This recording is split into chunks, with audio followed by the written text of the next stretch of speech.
barricades whisper in the hall, where justice wears a mask and truth begins to fall. Every thread they pull, every lie they weave, in the courtroom's dance, who's left to believe? Oh, the devil's in the details, hiding in plain sight, innocent until the gavel steals the light. True crime echoes through the hollow night, fighting injustice with no end. The devil's in the details, hiding in plain sight, innocent until the gavel steals the light. True crime echoes through the hollow night, fighting injustice with no end in sight.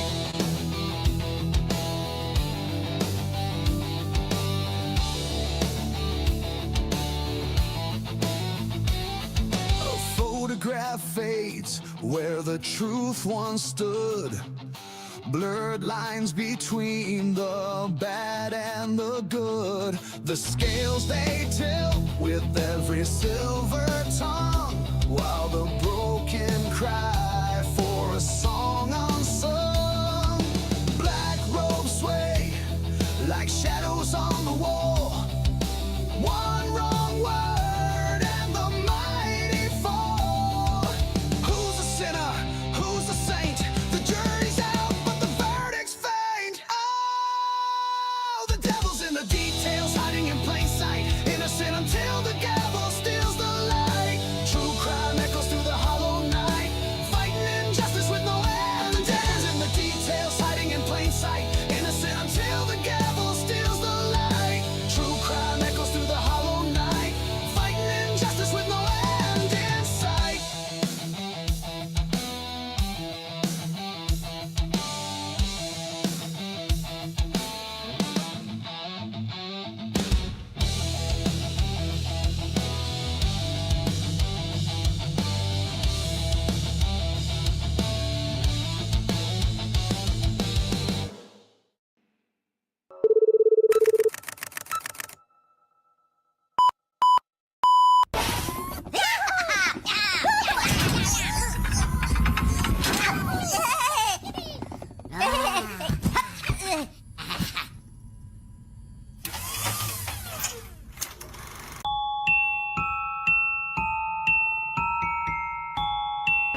Ladies and gentlemen, do you want to know why I'm here today? It's not because I want to give you a pep talk or because I want to make you feel good about yourselves. No, I'm here to tell you the truth.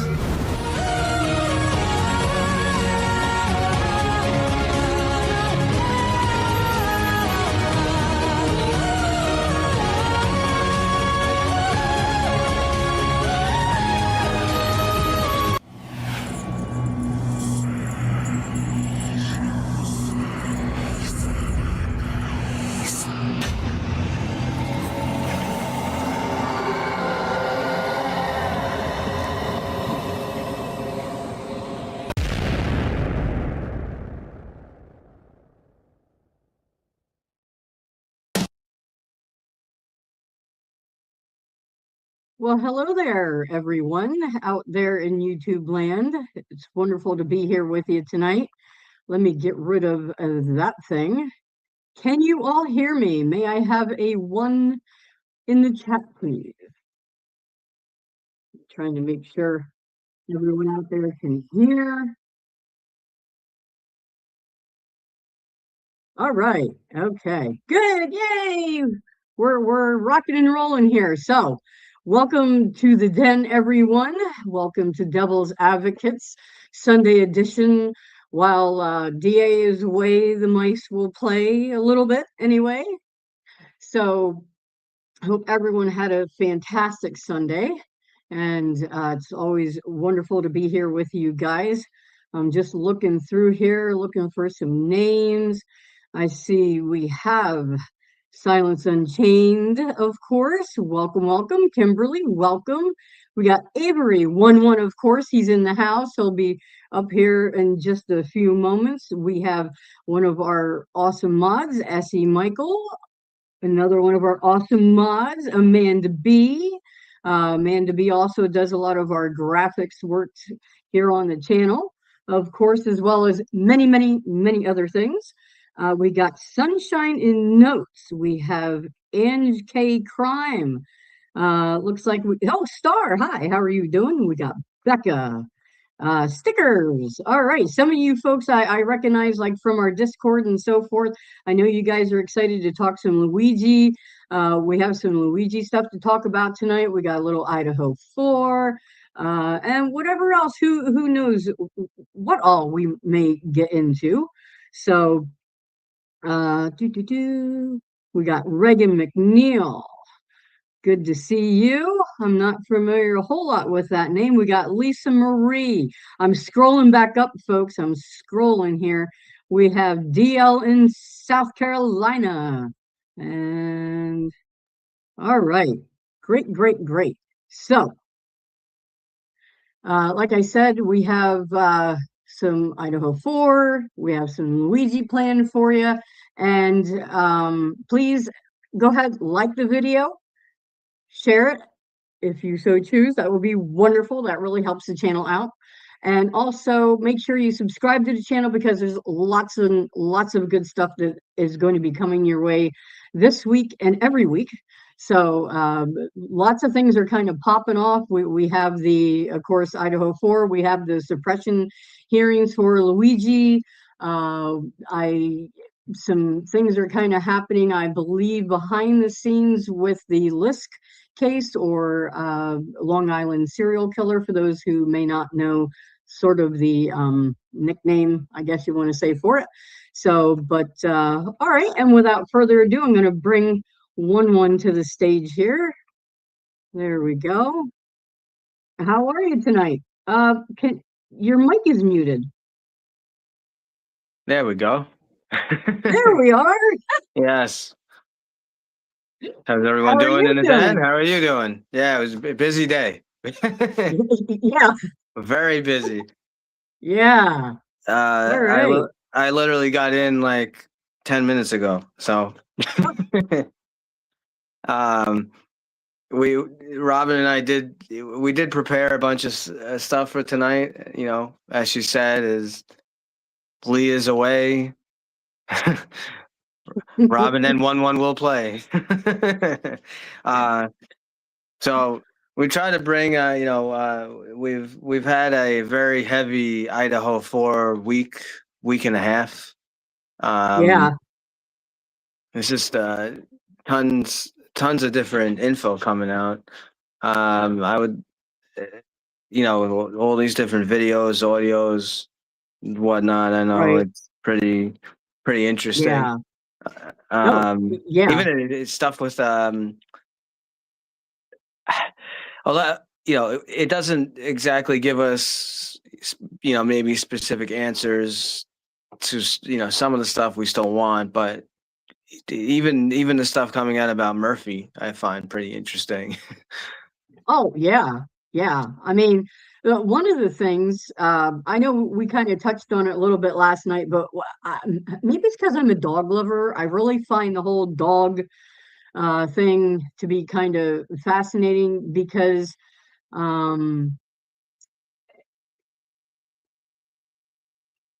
there's a lot that dogs can tell you about crime scenes, so to speak. And one thing I found that I really hadn't given a whole lot of thought, and I kind of like your thoughts on this as well as maybe the audience, that dogs can kind of, in a sense, maybe even provide, and like as a witness, provide I guess maybe like an alibi in a sense, that, and it kind of makes me wonder that, okay, I know, all right, we're going to speculate a little bit. Okay, there's all this speculation about Jack very possibly taking Murphy from the scene, and that Murphy wasn't even there, but then someone bringing Murphy back, whether it's Jack that took him, whoever. It kind of makes, is that one of the reasons they brought Murphy back, was to somehow provide an alibi because we know Bethany said that, you know, Maddie took the dog out. But if the dog wasn't there at the time she's saying that Maddie took the dog out, that, I mean, there again, we're talking timeline. So Right. I don't know. What do you think of that? Yeah. Definitely.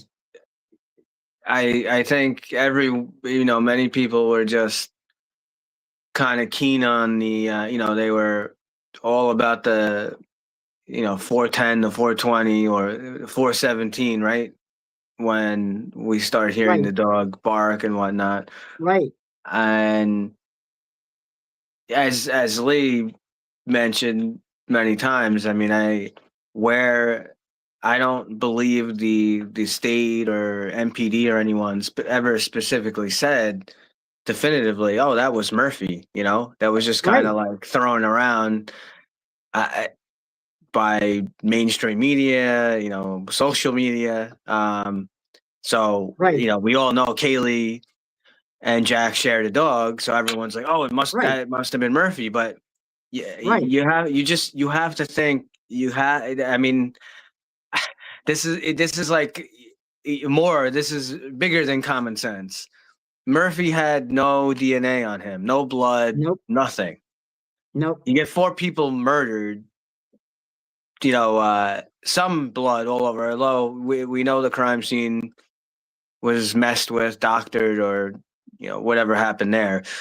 Murphy would have some kind of blood on his paws somewhere. Somewhere on him would be right, some kind of evidence. There's nothing. right, So that has to tell you either he was locked in a room, mm-hmm, away, like, or he wasn't there. Now, here's the problem that I have about going down the path. Oh, because I believe, I'm pretty sure, I think that this was kind of the narrative that was pushed out there for a long time, was that Murphy was put in some kind of travel cage or something, and he was actually in Kaylee's bedroom, or, yeah, well, here's the issue. Here's the problem with that. If you want to believe, so we have no evidence, right, that Koberger was ever in the house, right? So right, if right. we're gonna Can't place him say there, no now, question, no nothing. now I understand you could say, well, maybe the perpetrator is someone that the dog knew. Yes, that is possible. That is a scenario. But if we're gonna go by that, the mainstream narrative that Koberger is he's the perpetrator, or Mm-hmm, that this happened he got there 406 and 4. So anyone who's a dog person knows that dogs have a very, very keen sense of smell, and right, they could pay. There's no way that a stranger got into this house and was massacring people, on 2 different floors, and then the dog is just going to start barking at 417. It right, makes zero sense. right. Um, if I'm just reading, if Murphy was put on the balcony, what was that comment? Oh, wait a If minute. I was just, wow, if Murphy was put on the Yeah, balcony, yeah, but here's the thing. If Murphy was put on the balcony, then wouldn't you expect him to start barking at 4? Because they're not saying that that the timeline is not that Koberger entered the premise at 417, right? no, they're saying he So left shortly you tell me, around that time, shortly right. after. You tell me what kind of dog is just going to start barking when he's leaving. So Right. I could tell you what a scenario to me that makes sense would be that, again, like, you may say, well, if it's another dog in the area, how come they didn't bark? So you have to you got to think logically, okay? So Mhm. we know 1260 Walenta, right? I'm pretty sure had two dogs, okay? So Right. I'm just saying, let's say for instance it is Koberger and he gets there at 406. Well, Mhm. and that property in the back, I believe, like part of like the fence, it kind of almost touches the back of 1122. That's my Right. Yeah, understanding pretty much. from what I Yeah. saw. So let's say that Koberger gets there at 406, and maybe so those dogs in the back, maybe they're not outside. They're not. Right. They're inside. They don't. Right. They don't even know who's there. Now later on, when Kohlberger leaves at 417, or let's say he goes to exit right out of the sliding glass doors that Mhm. I believe would then face right the backyard. I'm pretty sure I think that's accurate. Yeah. So, and now the dogs are in the back. They happen to be Right. outside. They're there. So now Right. they start barking. That is a very likely scenario to me. And I don't like I to. would agree with that. Right. I don't like to say, I don't like to, following by the boss's lead. We don't like to say things 100% unless we know No. 100%. So I'm not Right. going to say 100%. However, I did watch the video that, Lana put out on Yeah. Murphy. She did an excellent I job with think the she's on dog. the money there. Yep. Yeah. Right. A car seems to leave around whatever it was, 450 something. And then all of a sudden Right. the The barking dogs, stops. Right. because that makes sense. That would make sense if the perpetrators leave and they take the dog back in. The dog's not going to keep. Or I think there were two dogs. It sounded like a bigger Yes. dog and a slightly smaller dog. I Yeah. do agree with her. Well, they said it. There were the two Right. dogs. Right.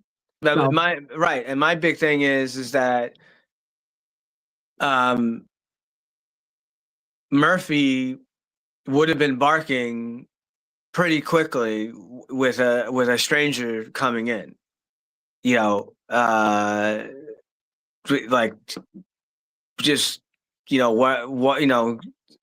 tiptoeing around the house and whatever, going. Murphy, we would have heard. I'm pretty sure we would have heard the dog, but I don't believe Murphy was there. or So I don't either, and I'll tell you why. Okay, like our guy, he is my Velcro dog. yeah, Like I can't go anywhere. Oh God, here he comes. All I have to do is looking. All I have to, and he's almost the same kind of breed as Murphy. McGee is a Bernedoodle, so he's Bernese Mountain Dog and Standard Poodle.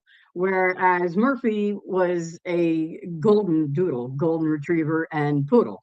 So just they're known for that kind of behavior, the doodle type dogs. They're and as close as he was with Kaylee, just judging from anything you've ever heard, any kind of videos you've seen, pictures, um, you now like him, he is a little shy around people. Like he will bark somewhat, but Murphy was so used to people coming in and out of that place.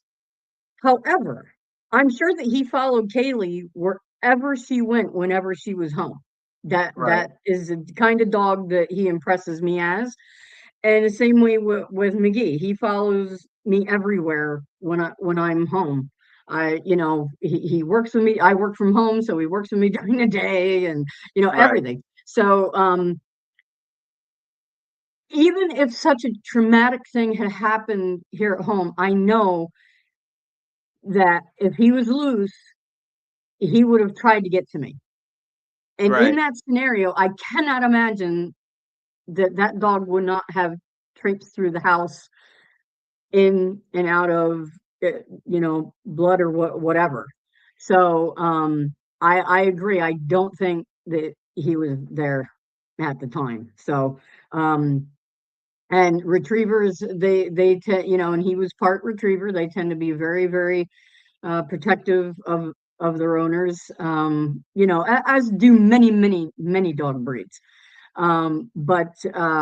So yeah, just knowing all that, I don't believe that he was there, which is certainly for him a blessing. I'm glad he didn't have to be there.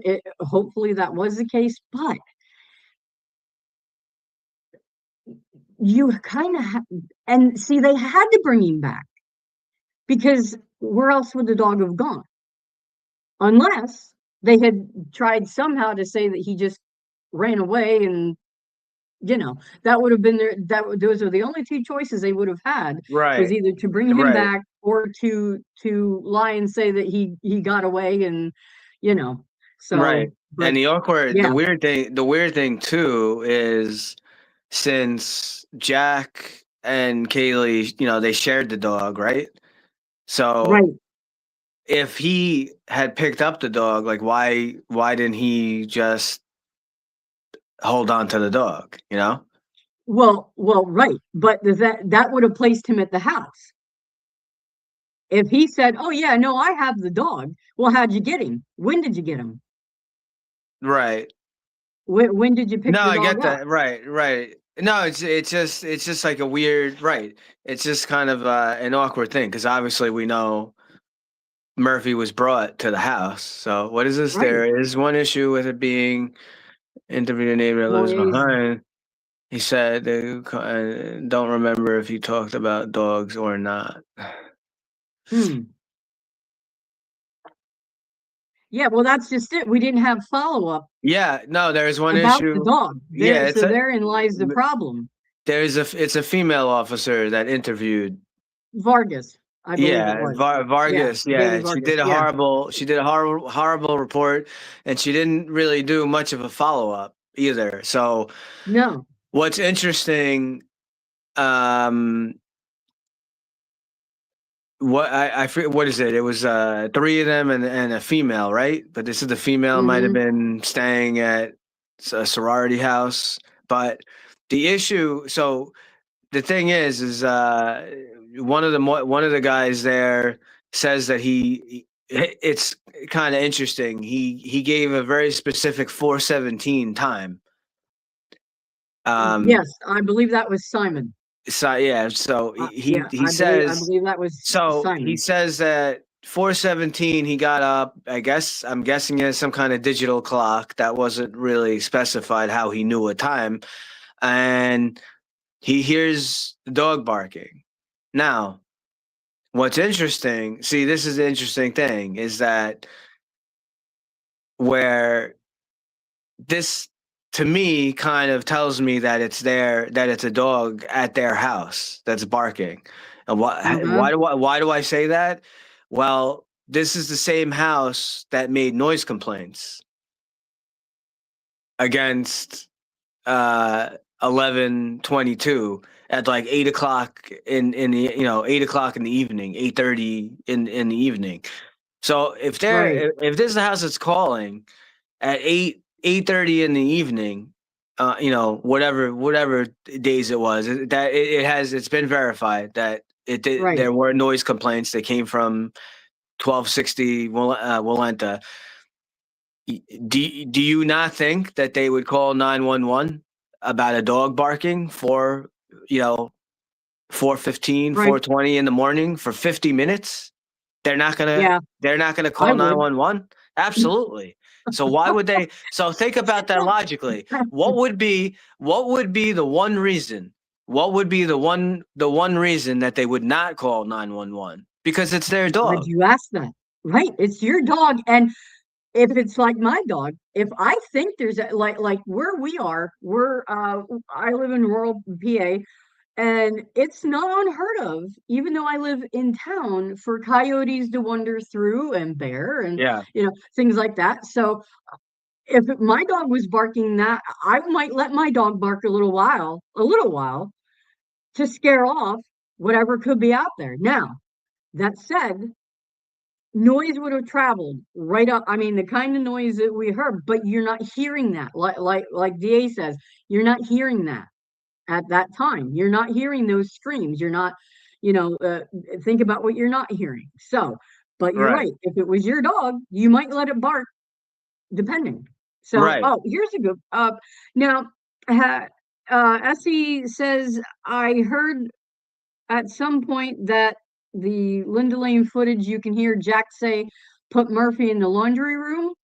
Uh, you might be able to hear that. Has anybody else maybe heard that on the footage from Linda Lane?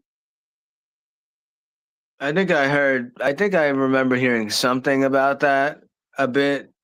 I don't know if it's definitive though. Yeah, I don't know. If anybody knows, um, I don't know. And we're Yeah, speculating a little bit. We're speculating a little bit. right.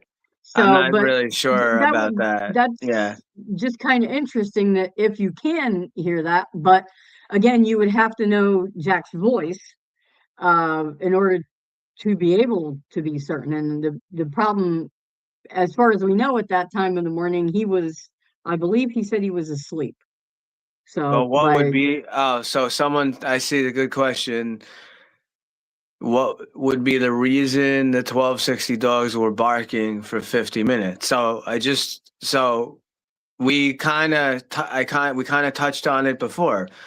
So let's say, um, maybe they had to go to the bathroom or whatever, and the owner or someone in that place let them out. I could tell you sometimes. I mean, I wouldn't leave my dog, just running around in the backyard without, I go out with him, but right. I go out Yeah, all the we time do the at like same thing. five, Yeah.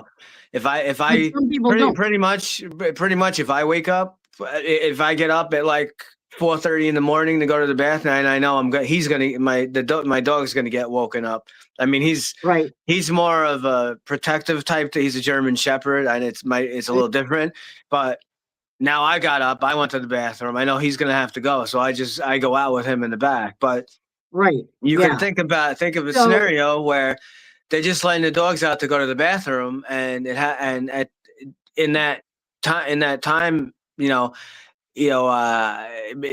they let the dogs out at 4:10 or something, something around there, and between 4:17 and 4:20, when whoever it was, whether Kohlberger or whoever, leaves the mhm, premise, we're pretty sure that someone left through the sliding glass doors, right? So if they right. were leaving through the sliding glass doors, means they were going towards the yard, which the corner touches 1260 Walenta. And if there are dogs out Right. there and there's no one, they would, as soon as someone, they would pick up on that in a second. They would hear someone walk, there was snow out there. They would hear him walking. Right. Of course, they would start Right. So barking. if there was cleanup So, going on, right. So absolutely that is kind of what a scenario that I don't think necessarily that anyone in 1260 Walenta had anything to do with anything that happened, but that would be a way, definitely. The dogs just were let out to go to the bathroom, or and it right. happened to be that someone was close, close to Mhm, they sent someone on the other property, and right. that would make them bark. Sure. We have a question. Twiz wanted to know. Yes, 1-1 is New York City police officer of 22 years. And so that is his profession. He does not represent the NYPD, but he does offer his expertise to the channel. So that is what he Oh, so does. someone And asked about that? yeah, Twiz did. Oh, okay. Yeah, Twiz Yeah, was asking. I'm still active You're duty. still Yes. there? It's my second job. I guess my first job is now devil's advocate, but Right, right.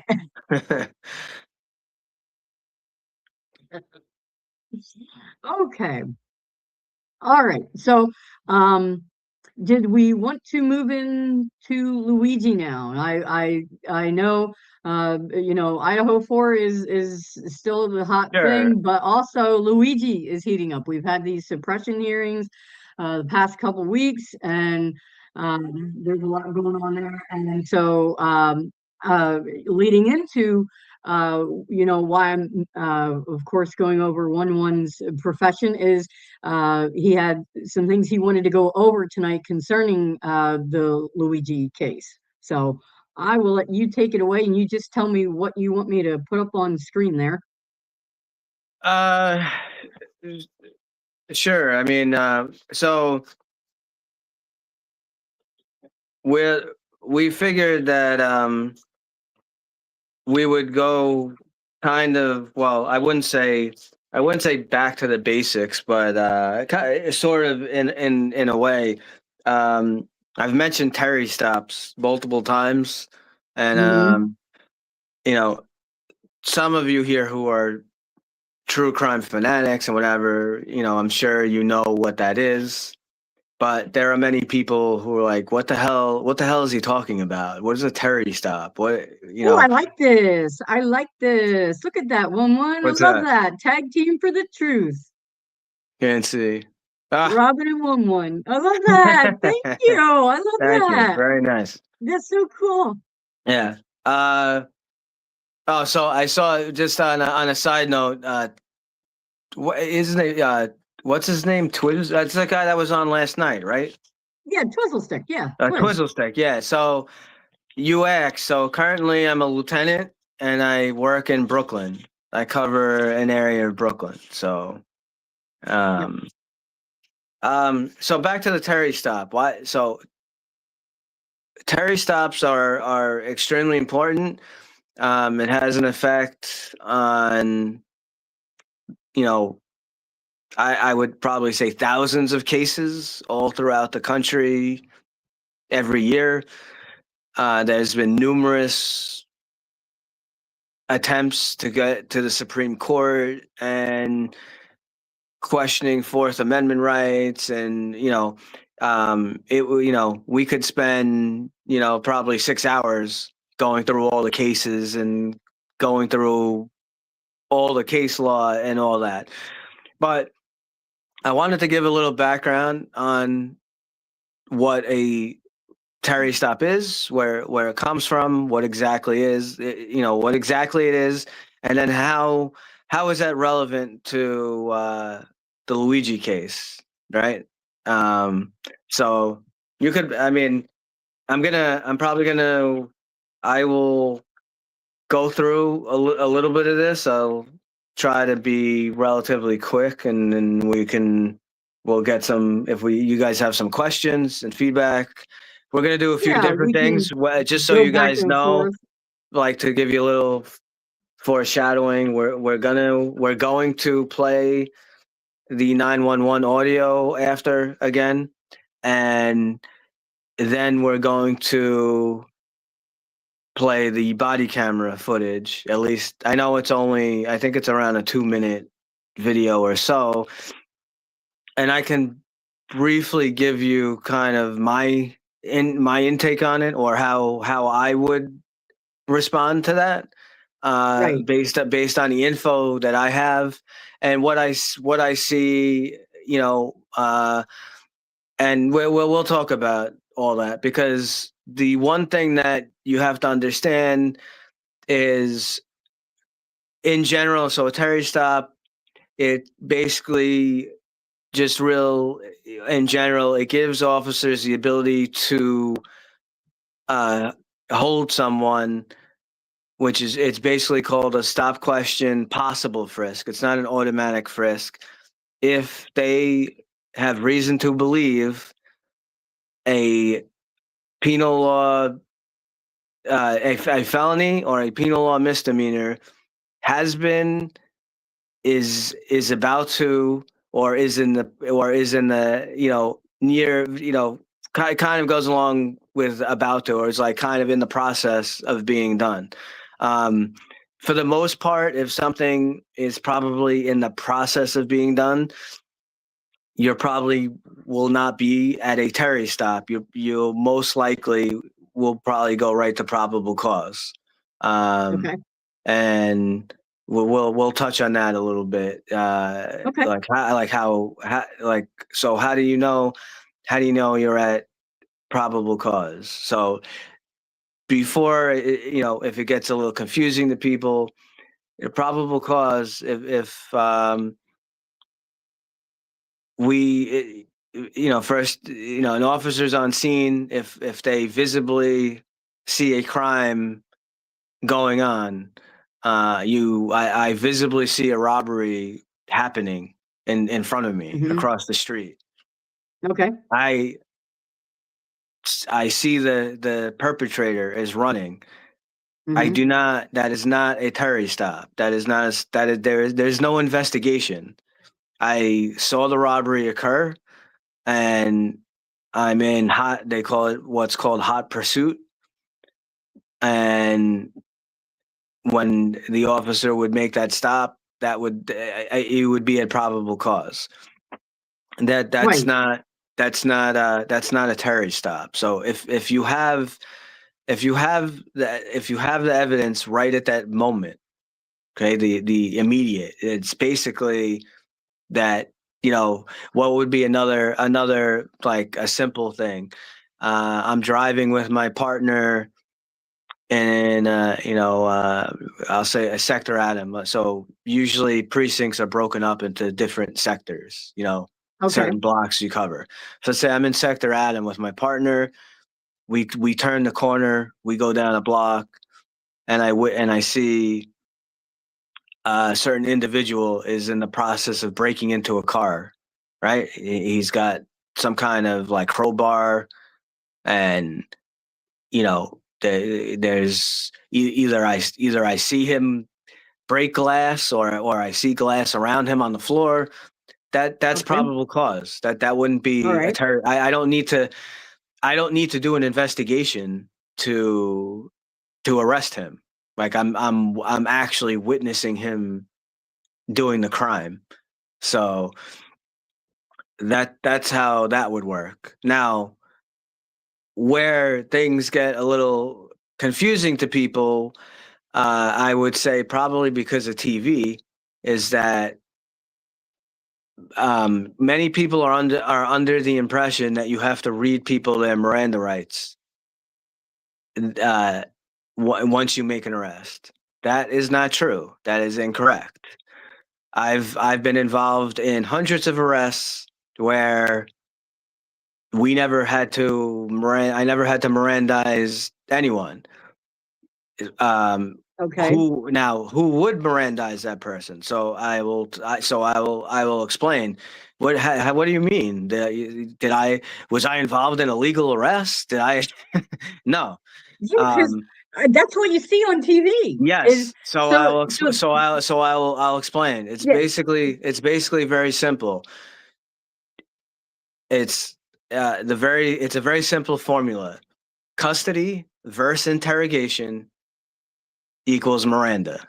That's that's how that's how Okay. it was taught to me, and that is what the law is. So what does that mean? So now, you know, Mr. X, he's breaking into that car, right? Me, my Hmm. partner, and I, we stop him, we place him in handcuffs, we arrest him.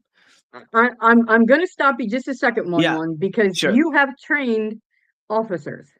Yes, Yes. So you are coming at this from a place of not only experience but also instructing yes. officers, new I've officers training. Okay. I've probably trained a few hundred officers. Okay. So see, I want everyone to know that you're not just out here, spouting a bunch of No, horseshit. no. You've been doing this a long time and you've been Yes, teaching new officers for a long time. yes. So, okay. All right. Right, and it is a big thing, because you need to make sure that you follow the law, and that Of course. if we, what I could tell you is that sometimes there's some excellent police work that is done, but they don't Mhm. follow proper procedure, and Right.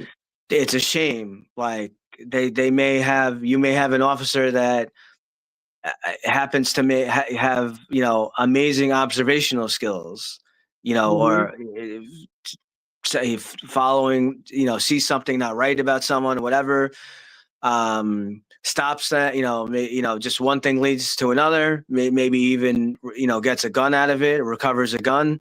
But if you don't follow what the law is and the proper procedure, sure, Mhm. it gets the gun's not going to be returned to the person, but you, it's kind of like, you're putting all the work in, and you might as well follow the rules correctly and follow the law correctly, so that these, you know people who are out there that are looking to hurt people or cause damage will do the time, will get sentenced and will be found guilty. So I'm pretty sure, I don't think there's anyone, with us or in the chat who, if you knew, without doubt, that a certain person committed a robbery, or hurt someone or raped someone or whatever, you want them to get the full extent of the law, but it has to be Right. followed. You have to follow the proper procedure and the proper search procedures Right. and whatnot. So, like in this situation, you have the guy breaking into the car. Why would I not need to Mirandize him? Well, I don't need to Mirandize him to ask him for to get his ID, to get his identification. Okay. So, and if he doesn't want to give me his name and whatnot, that's fine. He's already under arrest. So under arrest, what it's called, search incidental to lawful arrest, SILA. I have to basically account for all of this individual's property. Okay. Plus, on top of that, I'm allowed to do a frisk for any weapons. But now, since this person's under arrest, I by following with the law, I do have the right to search Yeah. search his Um. pockets. Hang on a second. Okay. One is going to bring this around to how this applies to Luigi. Okay, so just this Yeah. information is really, really important to understand first, and then we're going to apply it to Luigi's case. Yeah. But so Just bear we with need us. to understand exactly how this should look at first, and then we can apply it to Luigi's case. So that's why the information we're going over tonight, this is really, really important, especially in understanding any case, Right. any arrest, but especially in Luigi's case. So that's how, and we will bring it back around. So we could just Yeah. indulge a little bit in Yeah. your Just bear with patience. us. That would be great.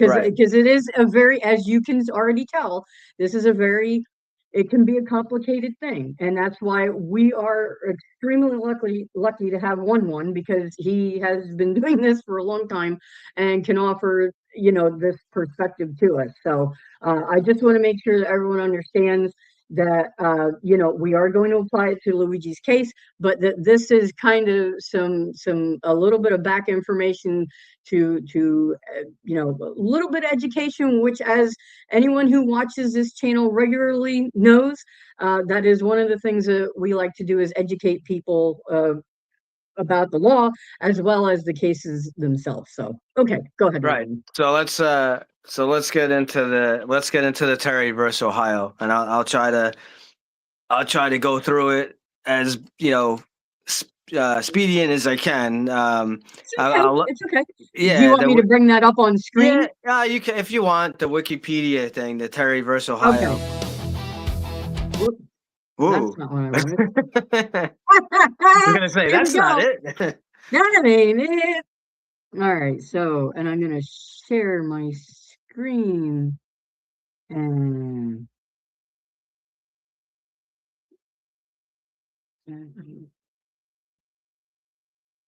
there we go. Okay. So you will just, can you guys see that? No. Oh, now I There can. we go. Yeah. Okay. Yeah. Yeah. So, all Okay. right. So, Terry versus Ohio, this is 392 U.S. from 1968 was a landmark U.S. Supreme Court decision in which the court ruled that it is constitutional for American police to stop and frisk a person they reasonably suspect to be armed and involved in a crime. Specifically, the decision held that a police officer does not violate the Fourth Amendment to the U.S. Constitution's prohibition and unreasonable searches and seizures when questioning someone, even though the officer lacks probable cause to arrest the person, so long as the police officer has a reasonable suspicion that the person has committed, is committing, or is about to commit a crime. That's what I was talking to you guys about before. The Okay. court also ruled that the police officer may perform a quick surface search of the person's outer clothing for weapons if they have reasonable suspicion that the person stopped is armed and presently dangerous. This reasonable suspicion must be based on specific and articulable facts and not merely upon an officer's hunch. This permitted police action has subsequently been referred to, in short, as a stop and frisk, stop, question, and frisk, or simply a Terry stop, what I usually Okay. call it. The Terry standard was later extended to temporary detentions of persons and vehicles, known as traffic stops, stuff about that. The rationale behind the Supreme Court decision revolves around the notion that, as the opinion argues, the exclusionary rule has its limitations. According to the court, the meaning of the rule is to protect persons from unreasonable searches and seizures aimed at gathering evidence, not searches and seizures for other purposes, like prevention of crime or personal protection of police officers.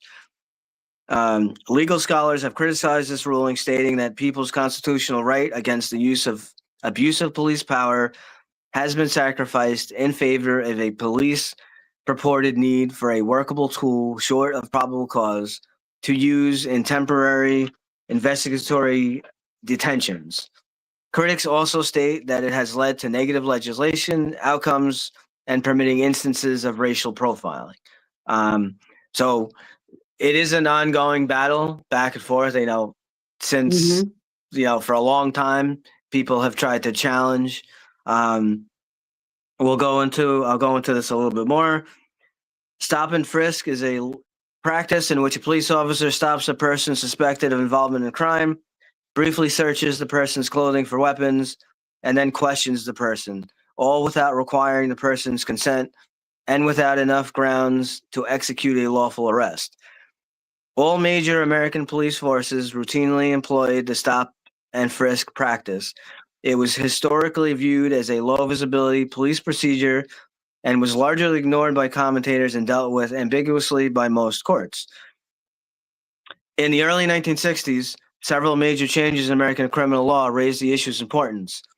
In its 1961 decision, Mapp versus Ohio, the U.S. Supreme Court ruled that the exclusionary rule, which prevents the government from using evidence in criminal prosecutions if it had been illegally obtained, applies to the U.S. states as well as to the federal government.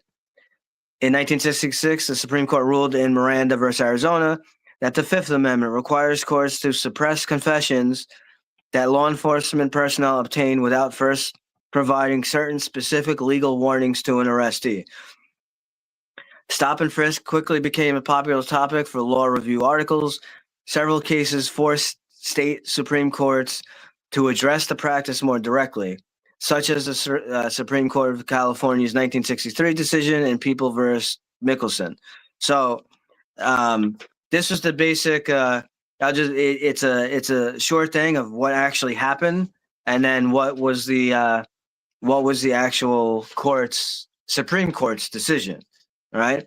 On October 31st, 1963, police officer Martin McFadden was on duty in downtown Cleveland, Ohio, when he noticed two men standing on a street corner. McFadden watched one of them, John W. Terry, walk down the street, look through a store window, then walk a short distance further before turning around and returning to where he had started, stopping to peer in the store window again on his way back. The other man, Richard Chilton, then repeated Terry's movements. As McFadden watched, the pair repeated this routine many times. A third man then joined them, and the three began walking down the street toward the store. McFadden suspected the men had been casing the store in preparation for robbing it, so he followed and confronted them. He asked their names, but they offered only non-committal, mumbling answers. McFadden then grabbed Terry and Chilton and frisked them, discovering they both had pistols in their jacket pockets. McFadden arrested Terry and Chilton for suspicion of carrying illegally concealed weapons. Both men were charged and tried in the Ohio Court of Common Pleas for Cuyahoga County. Terry's lawyer filed a motion to suppress the evidence of the discovered pistol, arguing McFadden's frisk had been a violation of Terry's Fourth Amendment rights, and that the pistol should be excluded from evidence under the exclusionary rule. The trial judge denied his motion on the basis that the stop and frisk was generally presumed legal, and Terry was convicted. He appealed to the Ohio District Court of Appeals, which affirmed his conviction, and then to the Supreme Court of Ohio, which dismissed his appeal. He then appealed to the U.S. Supreme Court, which agreed to hear his case and granted the certiorari, however you say that word. That means that they heard the case. On June 10th, 1968, the U.S. Supreme Court issued an 8-1 decision against Terry that upheld the constitutionality of the stop and frisk procedure. As long as a police officer has a reasonable suspicion that the person is about to commit a crime, has committed a crime, or is in the process of committing a crime, and may be armed and presently dangerous. So that's basically Okay. that's that just provides the background. basically the background, of the Terry stop. So Okay. I don't know if people have any questions, about that. But now, I mean, if you want to, I guess you can play. Do you have any questions, Robin, or if you want to? No, not yet. Do you want to go ahead and play? Does anybody else have any questions for one about that? I see we're talking about peanut butter and I don't know what that means, but okay. Yeah. All right. So do you want me to go ahead and play the 911? Yeah. So let's play the 911 tape, and then we'll or audio, whatever, and then we'll talk about that. Okay. So I have to find the right tab because I have to share my tab. And this is important because there's different people saying, you have to make sure you have the facts. So there's some people saying that, oh, he got a call for loitering. There's a difference in whether the 911 call comes from, says that he's loitering, or just the officers on scene say he's loitering. It's a difference. It's not the same thing. So and I'll explain after you play the 911 call. We'll talk about the 911 call. Okay. All right. So let me make sure you guys can see this. I got to add it to the stage.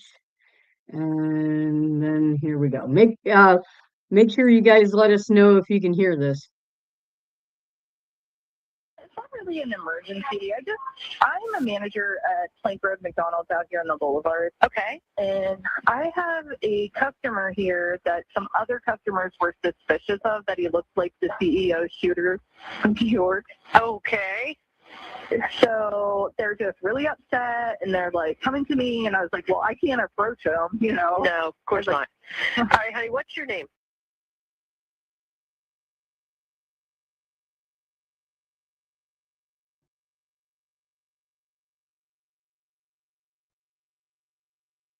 Okay. Is this individual still there? Yes, he's still in the back of our lobby by the bathroom.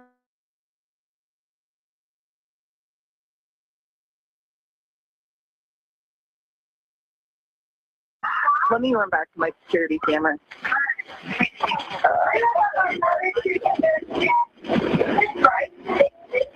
Excuse me. Yeah, I'm trying to sit out and do like individual calm days with my managers, and like 6 customers walk up to me, and I was like, okay guys, I was like, I can't really do anything. But he's wearing a black sweater jacket with a medical mask and a tan khaki colored like beanie. Okay. You said a black jacket? A tan beanie. Okay. And like the blue medical mask. Okay.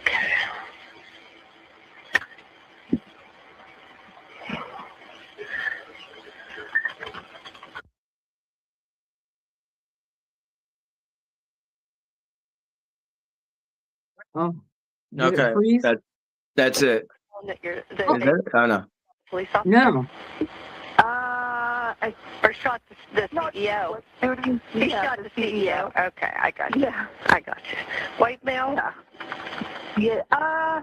Well, he has his beanie pulled down, so the only thing you can see is his eyebrows, because I tried to Google it to try to calm them down a little bit. Uh-huh.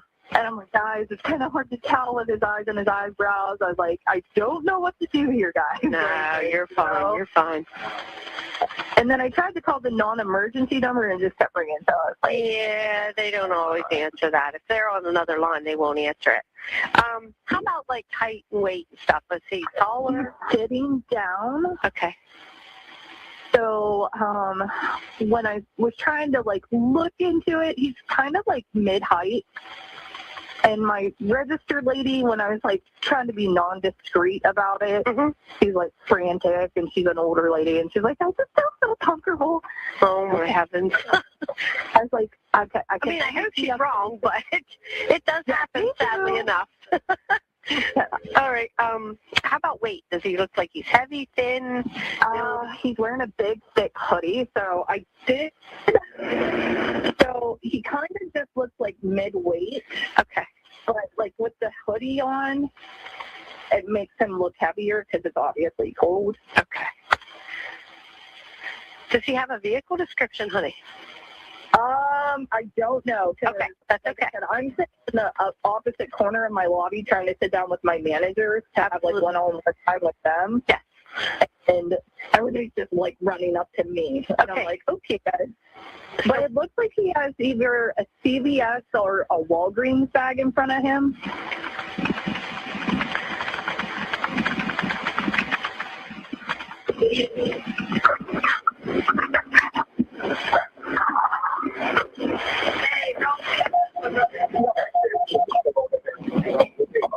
Yeah. Okay. What is it doing? I'll make all the bagels.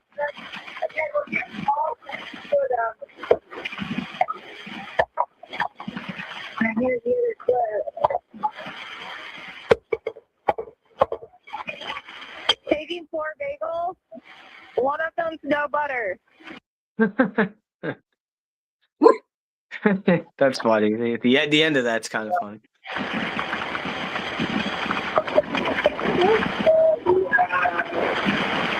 Okay. All right. What's it about the end? Okay. All right. Yeah. So, So tell me. Before I give you my feedback, so now I just read to you, basically kind of about the Terry stuff. So now, so from that 911 call, Rob, you tell me, Robin, what is your opinion? What do you got? well, my opinion is, okay, it was kind of cutting in and out for me. So tell A little me, bit. how did they ever decide that he's suspicious? I mean, this woman on the phone sounds, she's happy. She's not scared. she's not saying there's some creepy asshole, over here in the corner, doing a bunch Well, of weird yeah. stuff. It doesn't sound to me, I to me, now this I'm just hearing this woman, and it doesn't sound. I'm not sure if she is the one that actually.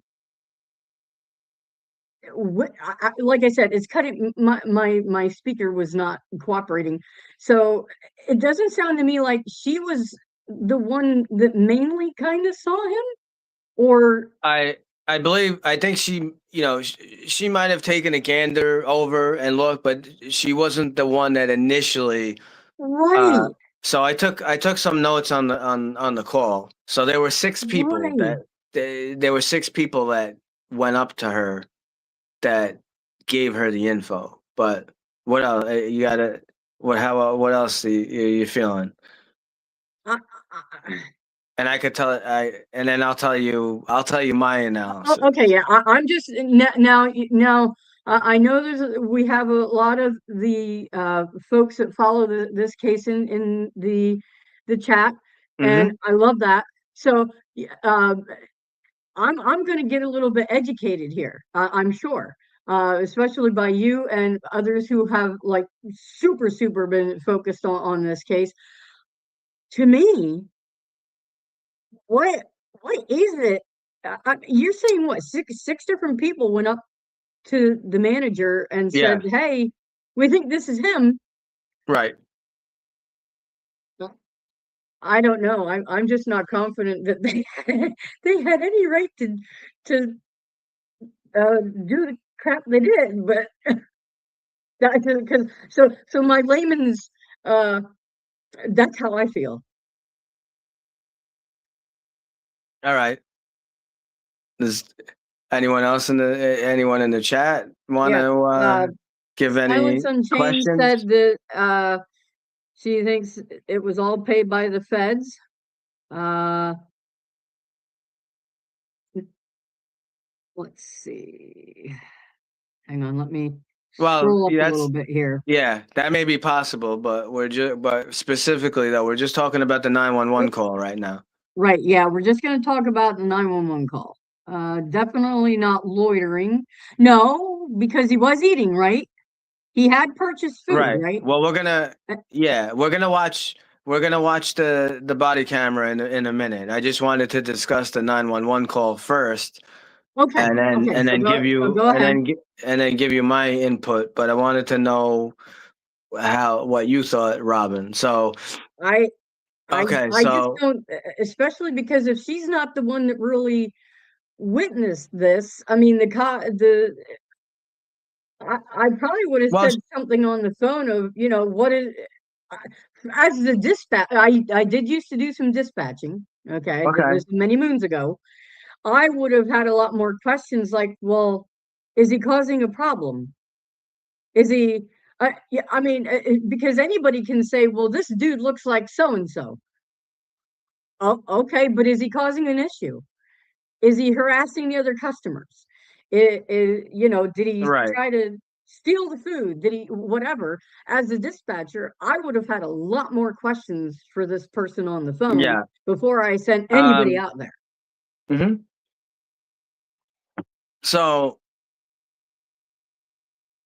that pretty much every precinct kind of has this probably throughout the country. Maybe NYPD, obviously we have the largest, one of definitely the largest police force in the United States. Right. So we have more manpower to do things. And what'll happen is someone is wanted for, possibly a certain crime or whatnot. They'll put out, we get, almost on a weekly basis, we get a whole list of pictures of people that are wanted for different crimes and whatnot. Mm-hmm. Some of them, some of the people that the info we get might just be of a certain person that we know that's a recidivist that is known to commit burglaries in a certain area, or be involved, engage in violent activity in a certain area. So they Mhm. might not have what's called an I card, or a probable cause warrant or whatnot at that time. So you don't have Okay. you don't have a reason necessarily to stop them, but to just be aware that they're out there, and keep an eye as you're driving around, patrolling around. If you see such a person in a certain area, you just be on the lookout. Um, Mhm. so with this call, the first thing right away off the bat, she says, uh, people that she works with approached her, said 6 different people, and they think that this might be the shooter of the Yeah. CEO. So I would consider a shooting of anyone a violent crime, right? Mhm. Correct. Mhm. That Sure. well, Yeah. whether it's successful or not, someone wanted for a shooting, that's a violent crime. Second, Mhm. they redacted. She gave her name, so she's a Mhm. verified caller. Right. That's a very, very important part. It's called Mhm. the two-prong test. So she's a verified caller. Now, um, she gives very detailed information too, very specific. He's wearing a black jacket. I write, this is like what I would do if I was getting info. I mean, we get most of, we have a police radio, but we in New York we also have a department issued phone, so we can get all tons of info from that, and the actual, Sure. like, I could see the log. I could see the log of the rate, from the dispatcher right on my phone. So I have it right there. But she says there's he's wearing a black jacket. He's got a tan beanie, blue medical mask. Right. You can kind of see his eyebrows a bit. He's got some kind of CVS Walgreens bag. I would Mhm. say this is a pretty descriptive bag. I mean, a Yep. pretty descriptive description. So Right. this isn't a generic description. Oh, there's a white Hispanic male. Uh, Right. this is you know, uh, black male with blue jeans. This is pretty descriptive of what they have. Right. So getting this info right here of what came over 911. Now you arriving at the McDonald's, and Mhm. going in there, and you see this individual who matches this description and all this stuff. Okay. Okay. This would be a classic Terry stop. And this is why we did the background. This is why I wanted to talk a little bit on what a Okay. Terry stop was. This would be a Mhm. Terry stop. Um, the police had every right to approach Luigi. They even had the right to hold him for what they call reasonable time. That's the language that's used. Because I know people are going to ask, what the hell is reasonable time? What is that? Is it 5 minutes? Is it a half hour? They don't really specify, but it's listed as reasonable time. You know, I would say, you know something as to this magnitude, someone that 6 different people are saying that a certain person matches the description of a possible shooter of a Mhm. homicide, or wanted for a crime. I would say probably within an hour. Probably you try to do your due diligence, and get stuff done as quick as you can. You don't want to hold someone now. What gets complicated with this is that now you're at a Terry stop. So if you're at a Terry stop, which is stop, question, and possible frisk, no, you're not free to leave. So this is where it gets confusing to people, and they're like, oh, well, why? Like, so the police are allowed to ask. They're allowed to ask questions about his name. They could ask. They can ask all different things to that magnitude, without, I guess you would call them identification type questions. Like basic info, things like that. He so they cannot start asking him. This is the simple thing. So he's not free to leave. They want to get further info. What the police cannot do, they cannot start to ask him about questions that have to do with anything, with the CEO, with the murder, with anything like that. Now, why? Why can I not? Because in order to do that, they would have to give him his Miranda rights. That's where the Miranda rights come into play. Because now you're asking him about, why, why was that? What was the big deal about Miranda? The whole point of it is that because you basically they gave you the right, like you don't have to incriminate yourself, right? Like if you committed a crime or whatever, then let the police or detectives or whoever else, they have to prove it. They have to show it. Like you can't be forced to talk about it.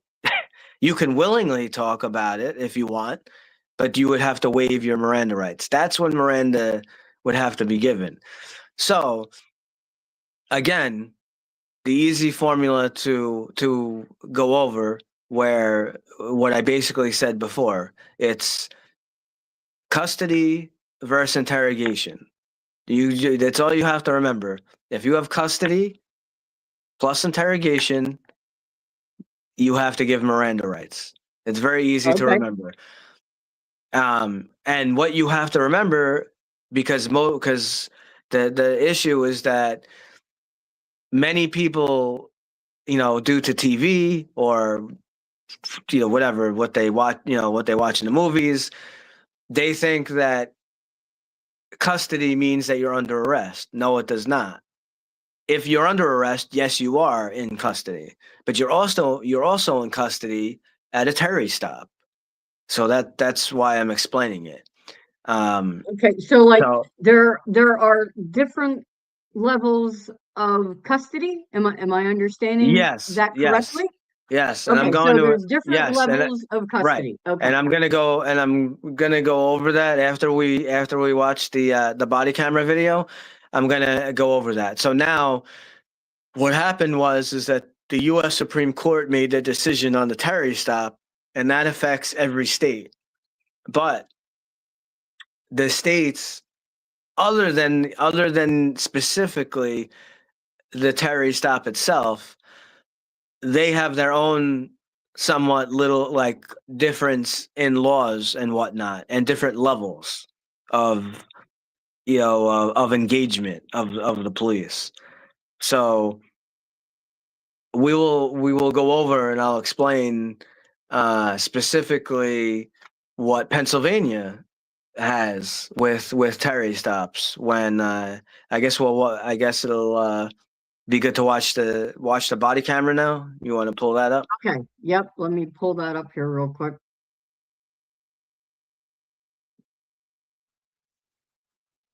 Oops, wait a minute. I got to get to it. Oh, so just while you're getting it, so you're saying this is a slam dunk, technically canceled case. So they do not have. No, they do have Terry stops, and they do have Terry stops, and the Terry stops are legal in all 50 states. It's just they have, other than the Terry stop, there are some different variations. But let us watch the body camera now of the police. I don't Okay, think he was in allow me. custody until like 17 minutes. Yeah. So, Okay. Now well, wait a minute. just what? Yeah, go ahead. Which link? Did you give me the link for that one? I thought I did. Or no, I don't. Maybe I didn't give it to you. I think Lee had it. I thought he had it already. That's okay. I found one. It's all You over the got? place, so Okay, okay. yeah. I'll just start it at the right place. So Well, bear with me. yeah. Well, yeah. You can show as soon as the body camera shows, and just Mangione. The yeah. body-worn camera footage has just been released. In it, you can see two officers. They enter the McDonald's. They walk over to Mangione, ask him to pull down his mask. They then ask him to identify himself. Mangione gives the name Mark Rosario.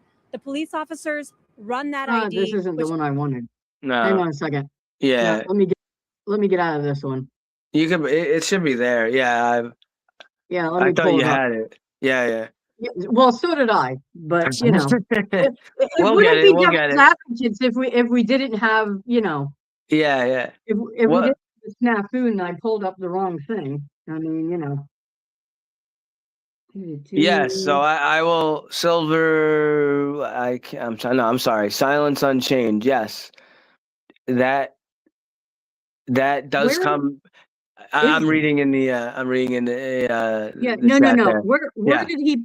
Do you know where he put that? No, I do not know. I just thought you had it. Yeah, so did I. And that is obviously not it.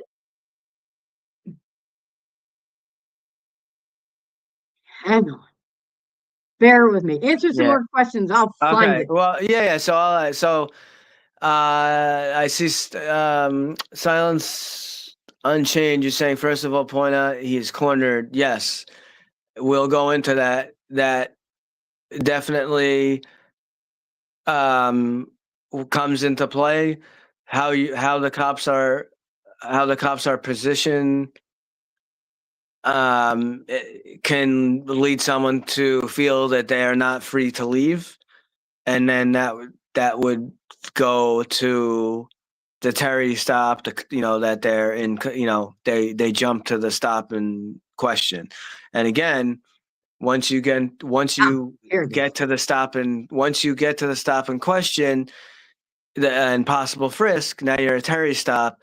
You cannot ask questions about the crime that No, that's not you it. are investigating unless he is given his Miranda rights.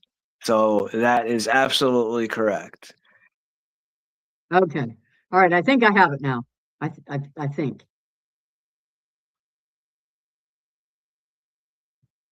Well, Now, yeah, I I don't gotta put it on need stage. legal. Yeah, I am.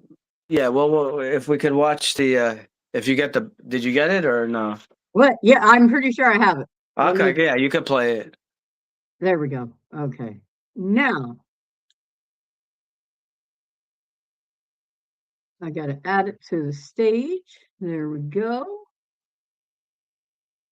I think it's only like 2 or 3 minutes. Yeah, right? it's like 2 minutes. Yeah. And then we'll talk. About it. Okay.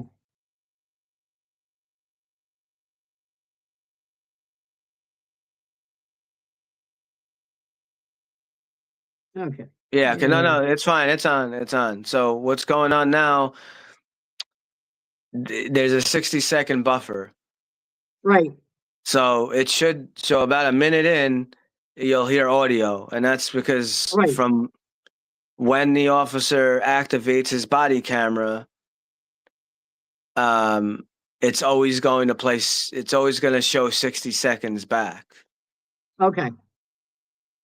But for our purposes, I was just moving it up. Yeah. Because I know that was Lee brought that up. Like, was there something wrong with the audio or no?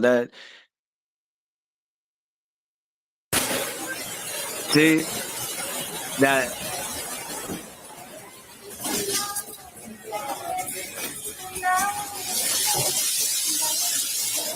Yes, sir.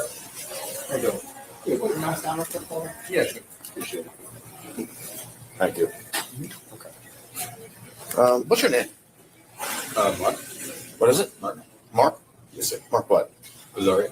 Rosario? Someone called. They thought you were suspicious. Oh, I'm sorry. Do you have your ID on you? Yes, sir. Thanks.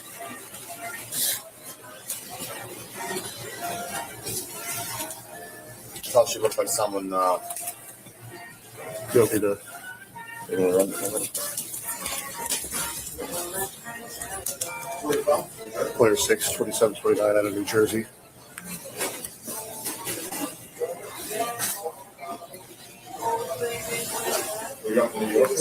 Romeo 6807 521 07982. Should come back to a Mark Rosiano.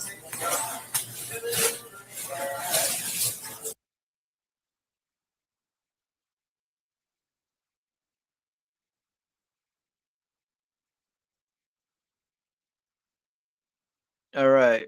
Yeah, I think that's it. Okay, All right. yeah, that's it. Okay, so let me get rid of that. Okay, All right. okay.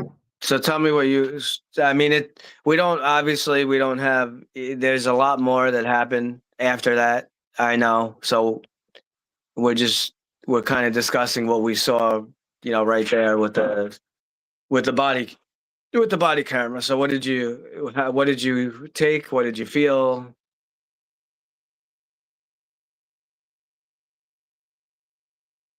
I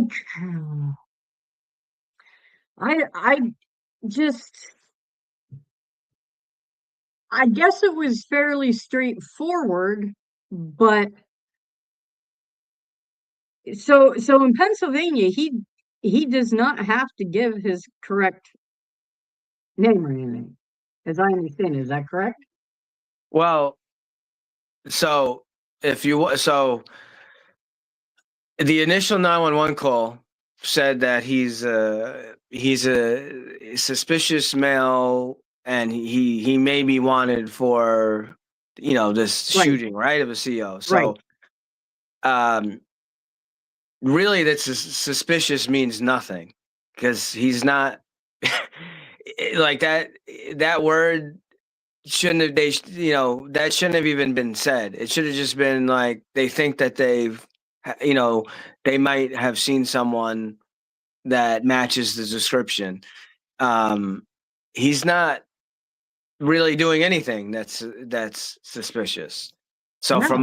from my understanding, I know we don't see it in this video. What I know is that I believe he shows a receipt to the officers that he recently bought food, and I believe Right. I think he was only there around a half hour. Right. So at that moment, there's nothing suspicious about that. No. Now, when the officer first approaches him and he asks him his name, he can do that. He can ask him his name, but at that specific moment, Luigi doesn't. He doesn't have to answer. He can. So the officers are kind of going into. So this is the thing. They're kind of going in. They're basically at a Terry stop from the moment that they enter because it's a pretty good description. It's a violent crime. You have a verified caller. Mm-hmm. So they were at a Terry stop. They had they were within their means to stop him and hold him. But how they went about it and then all the nonsense that they added, after, you have to do things in the correct manner, in the correct way. Right. So now it comes up. Oh, well, he gave a what did he say? Mark Rosario. He gave a fake ID. Yeah. Well, this is the thing. All the officer said is that, oh, someone called saying you're suspicious.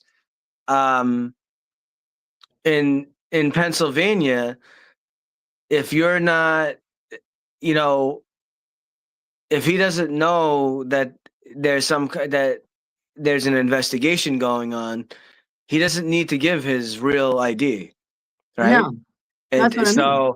So that whole charge of giving the fake ID or whatever, that's all nonsense. Right. It's bullshit. Yeah. Now they don't necessarily have to tell him again. This is someone that may be wanted for a shooting.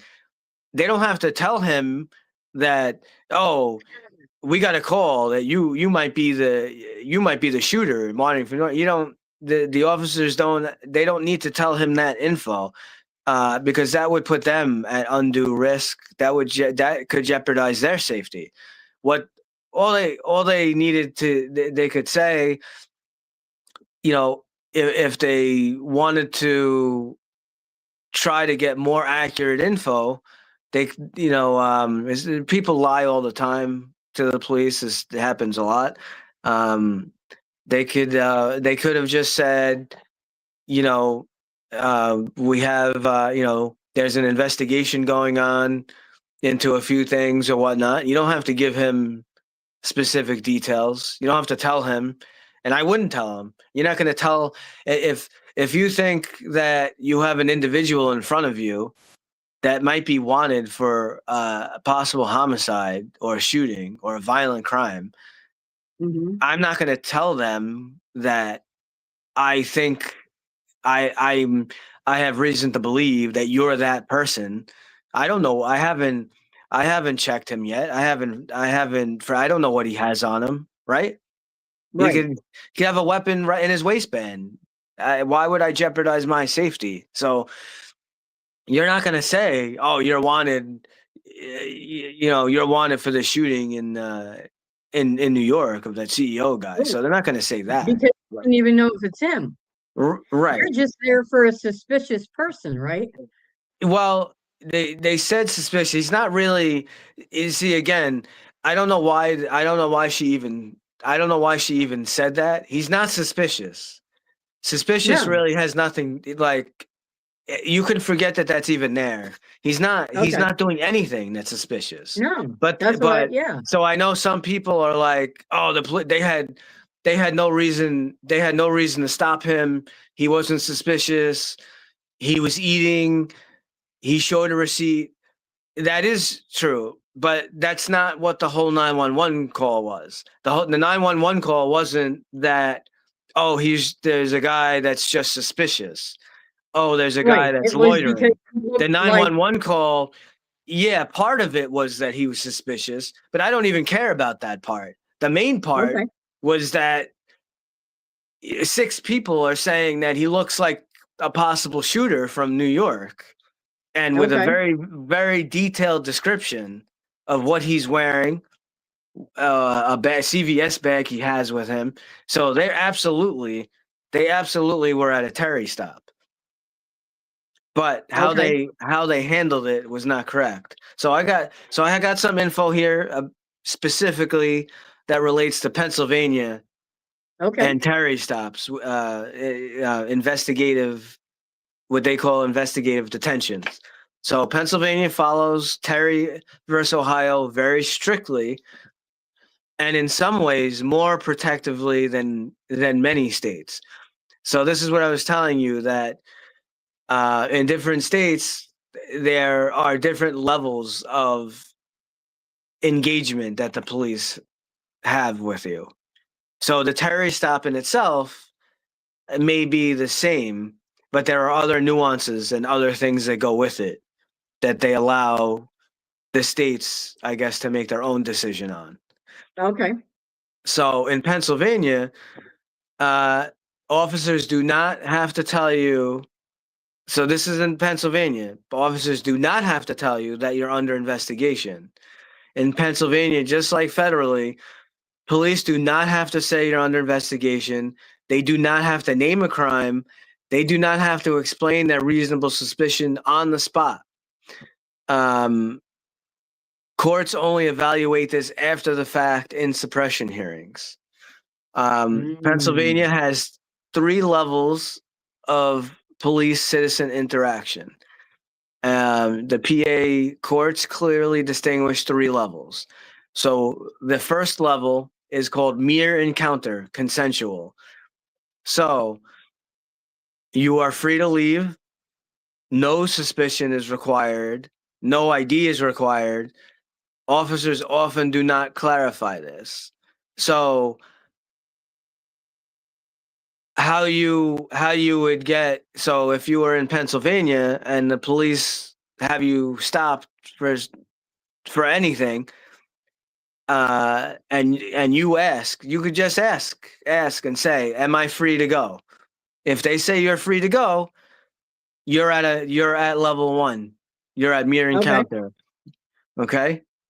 Level 2 is what they call investigative detention, Terry stop. You're not free to leave. It requires reasonable suspicion by the officers. Officers do not need to say you're under investigation. Miranda is not required. Questions are allowed, but answers are not required. So police need specific articulable facts, not assumptions. So they have to have a specific, articulable fact that brought them to this Terry stop. So 6 people. So according to Pennsylvania, the 6 people could, that would be, are saying that, and they're identified. They're not anonymous, giving very specific, detailed clothing description and all that. That would be, and it's a violent crime. That would be enough. And as you see, clearly it says questions are allowed. So in Pennsylvania, they can question, and Miranda is not required, but Luigi is not required to answer. So that's very important. And then level 3 is custodial arrest, which requires probable cause, and Miranda applies before interrogation. I got a few other facts here. ID and stop and identity in Pennsylvania. Pennsylvania is not a stop and identify state. So what that means, this is what this means. During a Terry stop in PA, again, that's a stop and question, possible frisk. Right, we're talking about Pennsylvania. Right, this is about Pennsylvania, not New York. Right, Because this is where he was stopped. Right. You are not required to provide ID. You may refuse to answer questions, and you may state, I'm invoking my right to remain silent. An exception about the ID is if you're driving, you're required to show a driver's license. And then certain regulated activities, for example, hunting, fishing, certain things like that, where you would be required to show a license. The frisk rules in Pennsylvania. Officers may frisk only if they have reasonable suspicion you are armed and dangerous. In Pennsylvania, being armed alone is not enough. See, it says you have to be armed and considered dangerous. So that's a clear distinction. So you were taught. We brought this up. We have do you want real quick? Yeah. This question. So if Mirandizing is not important, which it is important, so why did his superior get on to him about not doing that after they searched everything? If Mirandizing was not important, why did the superior get on to him about not doing that after they searched everything? Because searching is different than a frisk. So we'll get into that. Okay. I'll address the searching in a second. Okay, So okay, no problem. there's a distinction between frisk and a search. Okay, So that makes sense. um, Okay, right, and I'll get into that in this. I'll get into that okay, okay. in a second. So uh, so now length and scope limits, very important in Pennsylvania. A Terry stop in Pennsylvania must be brief, least intrusive means, closely tied to the reason for the stop. Okay. Prolonging the stop to fish for evidence, run unrelated checks, pressure answers, can turn into an illegal detention or arrest. So they have to expedite and have to, you would have, so you have six people saying that this guy, this guy is, this is a guy that matches the description, or he matches the poster of shown of who's wanted for the murder Okay. in New York. They would have to, within a very quick period, they would have to, you know get they'd have to have something to verify that against. And if not, it's either you're going to arrest him, or he's let go. You can't just make up stuff. Right. So well, and so PA courts look at later. Courts will analyze officer testimony, body camera footage, dispatch logs, timeline, seconds matter, whether questioning exceeded the scope. What officer said to you matters far less than what they can justify later. That's very important, right? Mhm. If stopped in Pennsylvania, you can calmly say, "Am I being detained or am I free to go?" Again, if they say you're free to go, you're not at a Terry stop. I do not consent to any searches, and I'm choosing to remain silent. There's no requirement for officers to say you're under investigation. There's Hmm. no duty to tell you you're under investigation. No stop and identify law. We covered that. Reasonable suspicion is required. There's strong limits on frisk and scope.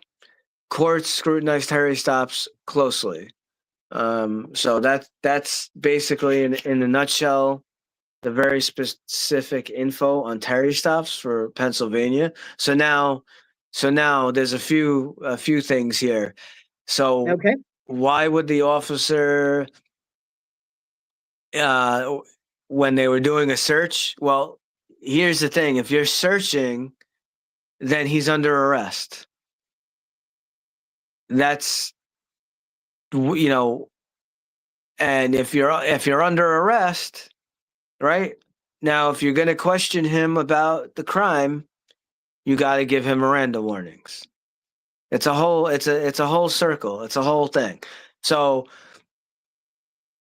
it sounds like some officers here either they jumped the gun, or they weren't, maybe they weren't sure exactly. How can they verify that, you know this is the guy that's wanted? Now I have to be clear about that too, because I know it's going to be probably brought up.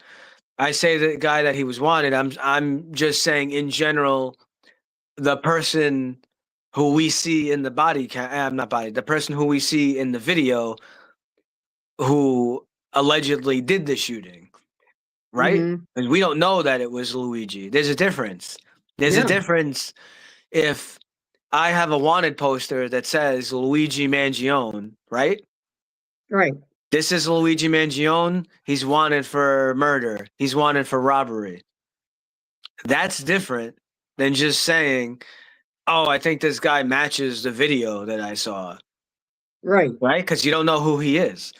Right. So, in actuality, they really, they were at a Terry stop, and what it'll come down to, how you can think about it. How would they verify? How would they verify it?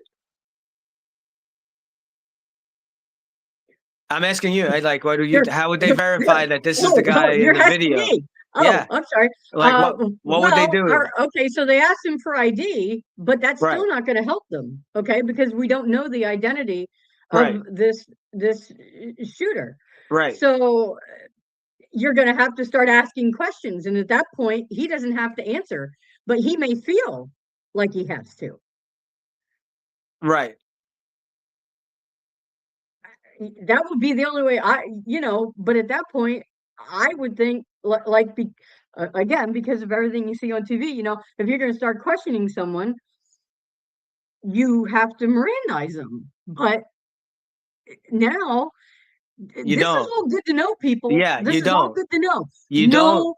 The laws in your state. Right. You don't have to answer. You You don't have right. to answer. You They can just can say, question. Right. They can question. I just read it to you. Right, At a right, Terry stop exactly. at Terry stop in Pennsylvania. I just read it to you Right, guys. They can question him, but he does not right. have to answer. No. He But does that's not the have to answer. assumption, is that a Now, lot of people think that you have to answer, right. and you You don't. don't. No, you don't. And it's Okay. on them to make they have to prove, they have to get the probable cause that you're the person. And this is the issue. They don't have it.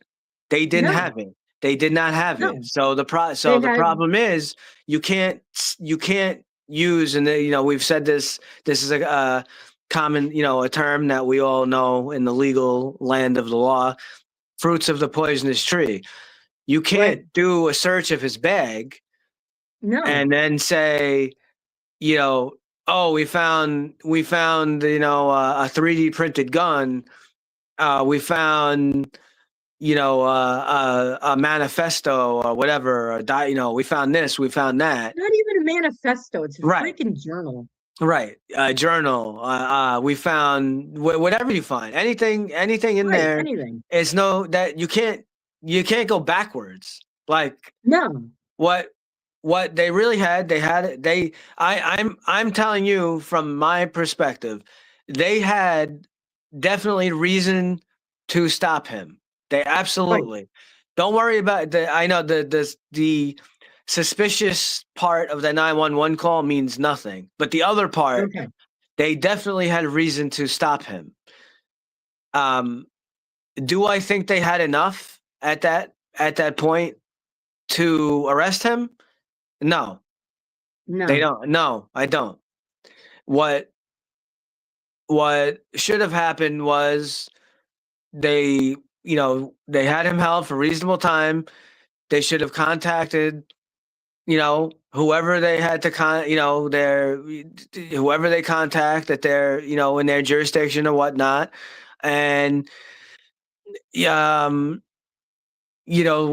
would have gone on to, other, whatever, maybe the FBI or whoever else, possibly doing some kind of surveillance.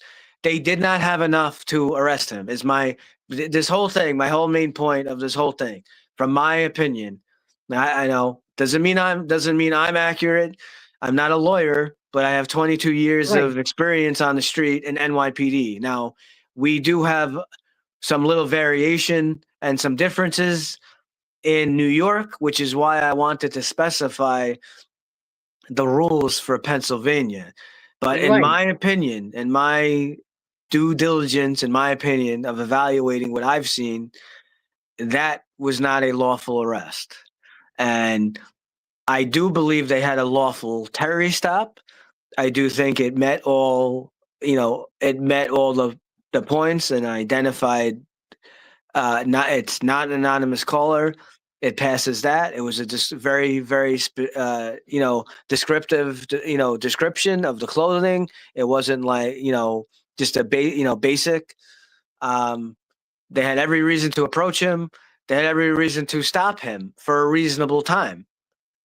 Right. He had But every other than reason. that, He had every reason, and he did not. And the law on his side, he did not have to answer their questions. I believe he showed a receipt or whatnot that he had got food there. He was not loitering. nope. The only thing that could happen is if he was there for an extended period of time and the manager of the McDonald's said, I want this patron out of my store. That's a different situation. Then, the police arrive and they could say, well, the manager wants you to leave, and he would have to leave. Still not an arrest. Right. That's not an arrest. He would be given the opportunity to Right. leave. If he refuses, so at that moment, if he said no, if he said, someone's asking here, where Yeah, did they I just put that up there. where did they mess up from the Terry stop to unlawful arrest? So they didn't really mess up the Terry stop. The Terry stop was fine. Where they messed up was,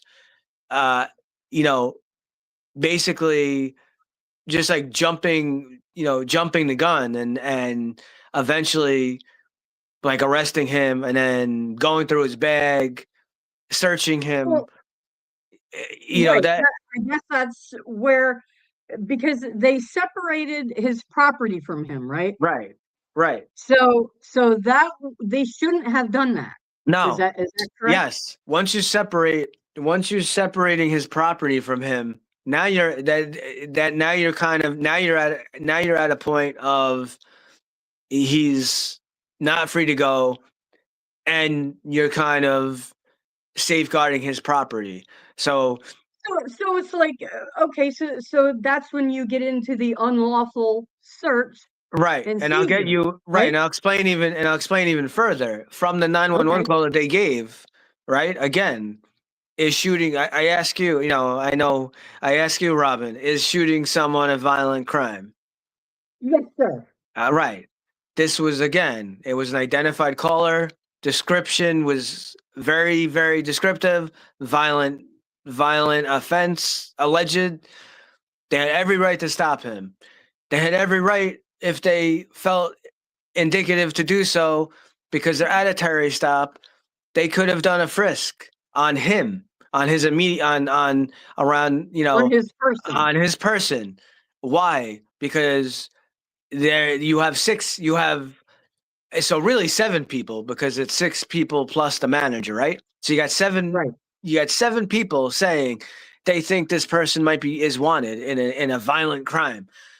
Well, I don't want to I'm not putting my safety at jeopardy.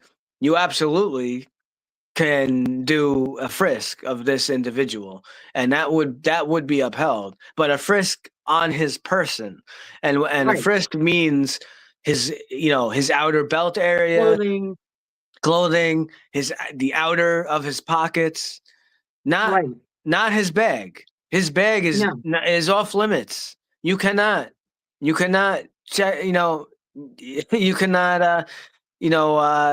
Start opening his bag and going through it. Now, I heard, I haven't seen like a specific thing from a breakdown from the court proceedings, but I know people were telling me that the officers, I believe, that transported him in the car, they were saying that that later on they were saying that they thought he had a bomb in his bag or whatever. Yeah, that Christy Wasser, I believe it was. She's the one that said, right. Oh, I wanted to look. Well, if you thought there was a freaking bomb in the bag, why would you not get everybody out of the restaurant? Okay. Right. And you're gonna put a bag that you suspect might have a bomb in it in your car? Yeah, there was a bunch of bullshit. Right. And this is where it goes to where I said, where is it? Right here. What officers said matters far less than what they can justify later. And I think I'm just trying to think. I know it was a specific thing. I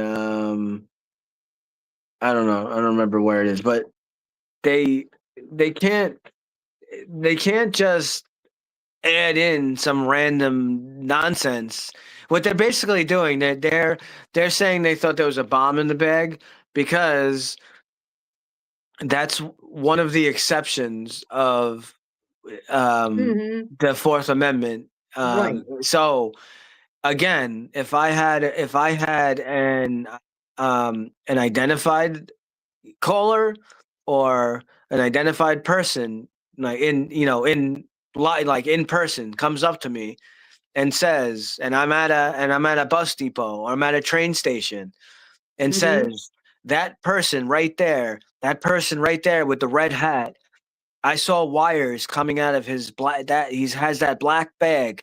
I'm pretty sure he has a bomb or something in that bag. Now, I can search that bag. Sure. I don't need That's to have different. that's he's not under arrest. It's an exception. It's one of the exception rules. But I could explain that because Right. a bus depot, a train station, those kind of areas, you think of Right. like They're known I think of like airport. think of like a baseball stadium, a football stadium. Sure. There's a possibility of a massive amount of casualties. So Of course. that's why they have allowed that exception to the Fourth Amendment.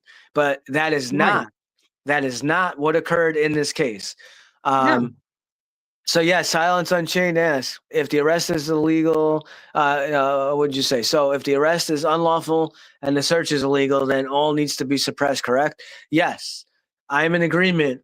From what I have seen, unless there's some other big groundbreaking thing of evidence that has come out, what I have seen, in my opinion, the again the Terry stop, I feel, was absolutely legal. The Terry stop was legal, but then they didn't follow proper procedure and they messed it up. I'm sorry, So but this is no, that's not the right one. This comment back here is cracking me up from Lucy Morningstar. uh, what did you say? For fuck's sake, don't give Twiz ideas. He's totally gonna go to a bus stop with fires hanging out of his bag just to get the attention. Sorry, that just struck me funny. Yeah, yeah. Um, but no, that's not what occurred here. So they had no No, reason to separate him from his property. no. None. So I mean, right.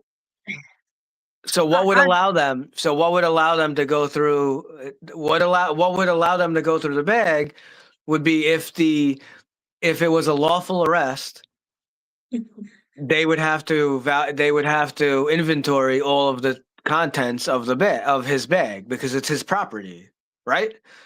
So right, in accordance of inventorying and going through his property, they come across a gun, they come across drugs, they come across whatever. Yes, then you could be charged with that stuff. But the key is it has to be a lawful arrest that led to right, that. Not right. not that the search of the Yeah, bag, because you're going right, backwards. They're going backwards. and not only that, they didn't even do it before they left the restaurant. Right. Like, the guy was like, "Oh, I don't want to make a mess. I don't want to make a mess in the restaurant. I'll have a, you know." Well, sorry, you don't know that you have the right to take this dude with you because you don't know what's in the bag and what isn't. Right. Was one so Well, has Luigi been yeah, you say so has Luigi been illegally in custody for over a year? I would agree with that. I don't see how this arrest is legal. I don't. I don't So either. now to explain this, because I know there's going to be some people that are going to say, well, but what if he is the person? What if he did kill the CEO? What if it is him? They needed more info. They Right. didn't have enough. No. They weren't there. So yeah, he's at McDonald's and they people think that he may look like the shooter. Again, this info should have been they should have held him for a brief time and that info should have gone, to to the FBI, to whoever, and they would have had to do surveillance and do further tracking. They did not have enough info at that moment to arrest because, again, they did not. You have to remember what they had. They didn't know who Luigi Mangione was, right? Right. This was not from a wanted poster.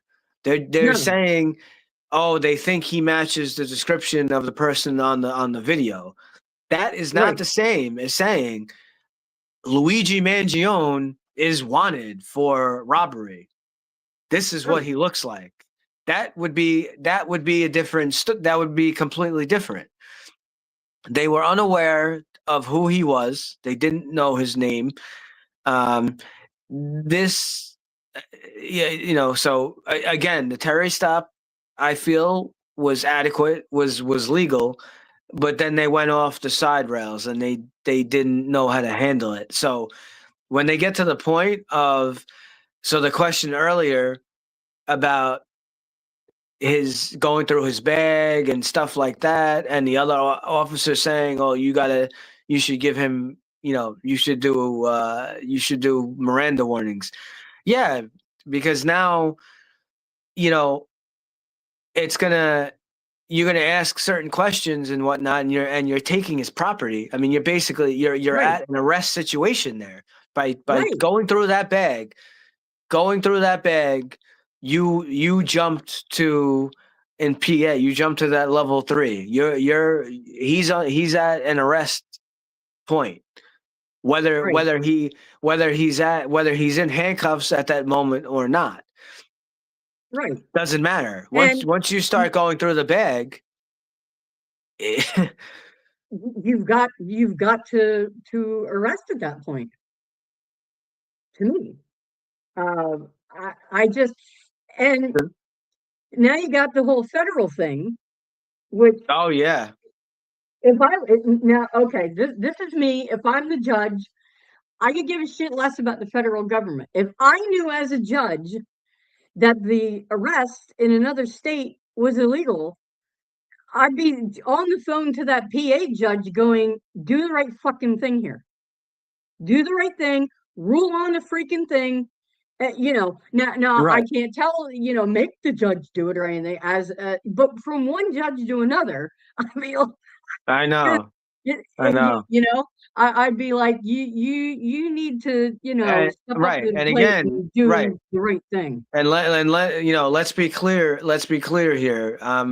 You know, if I know there's the whole thing about the health industry and all that, but to me, there's a way you go about doing things. You can't just go That's around. right. And I understand. I know you say, well, he's responsible for killing so many people, and I get that. But there's a reason why we have certain laws and certain rules, and you have to do things the right way. If you just allow people to be, judge, jury, and executioner, what kind of Right. lay of land do we have? And I understand Right. the corruption and all the stuff that goes on with all the different cases, but it can't be it can't be a free for all. We have to. So No. by all means, if Luigi Mangione, if he is guilty, if he is the one that did it, you got to do it the right way. You got to get him the right way. And in this case, Right. I don't believe that they did. I don't believe, Yeah. and it's unfortunate because if he is the killer, if he is the one, he should feel the full extent of the law. However, we can't go back in time, and No. I do feel that some of his rights were violated, and Definitely.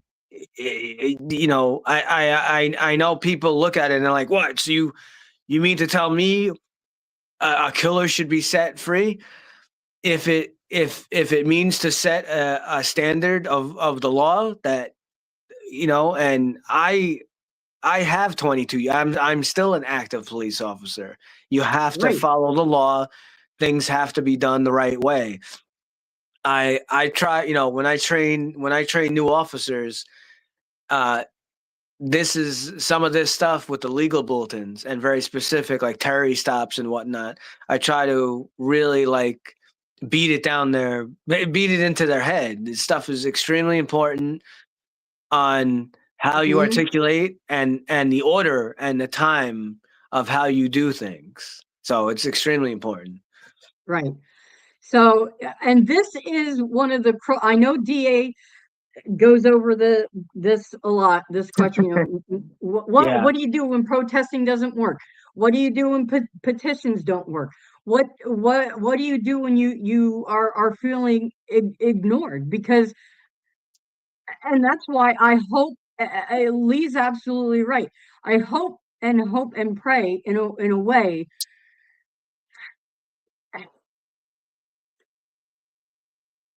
I, I have a feeling that the PA judge, he should do away with this arrest. Yes, He I should. do too. I Do do I too. think that's going to happen? Probably not. And Right. I'm no expert. I am no expert, people. So don't come at me. I'm not an expert. It should. The arrest should be thrown out. Yeah. So to me, yes, Luigi should be a free man. Now, that is something I know Lee is going to be covering. What happens. What could potentially happen. He has a lot of different things coming up with this case, so please do not despair that he's not going to be covering this, because he is. Yeah. So, Right. He's and got that was, I well, just to jump in a second. Sorry, Robin. I think he's got does he have I think he's got a long form possible video Yep. coming soon with Allie, right? Yep. Yeah. They're working out logistics as far as her schedule. I think she has two major cases, and it's kind of been like this thing that they want to get together to do this collaboration, especially when the suppression hearings are over, or even before that, depending on how how much longer they're going to go on, and we don't really know that yet. So that is something that's in the works with her, so that they can get together and go over all of that. Because we all know how awesome Allie is, and so this is one of her the cases she is most interested in. So and when the two of those guys get together, they always rock it out. So super excited for that. So but we wanted you guys to have more understanding about the Terry stops, about kind of what was going on that day, from an insider kind of point of view. So it may have taken us a little while to get there, but Yeah. this is really important stuff for people to understand, not only for this case, but for anything. So anytime you are detained, it is very important for you to know your state laws, because Pennsylvania is right over the border from New York, Right. but there are certain things regarding this issue that are different, the same way Yeah. with any other state. So Absolutely. yep. So well, I I hope you guys found that informative. I thank you guys for hanging in there. There's still 70 of you here. So wow, we went a little over 2 hours. That's Yeah. amazing. So we can't thank you guys enough. And that's even without the boss.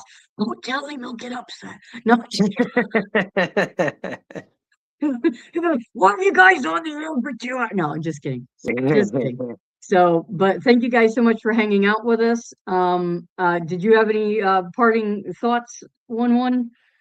No, just to stay in there. We got a lot of big things coming up. Don't, any of the cases that, I know Idaho is kind of like taking the front line with, some of the new audio and new things coming out and Right, whatever. yeah.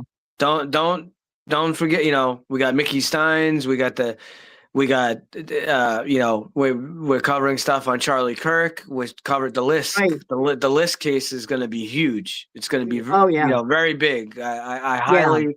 highly recommend any of you to watch Gone Girls, and I think there's two, Yeah, right? Gone Gone Girls. Girls and Lost Girls. Yep. And Uh, I find it great. I actually grew up. I lived, whatever, 7 minutes, you said. 18 years before I went to college. I lived 7 minutes from this guy in Massapequa. Wow. Yeah, that's Human.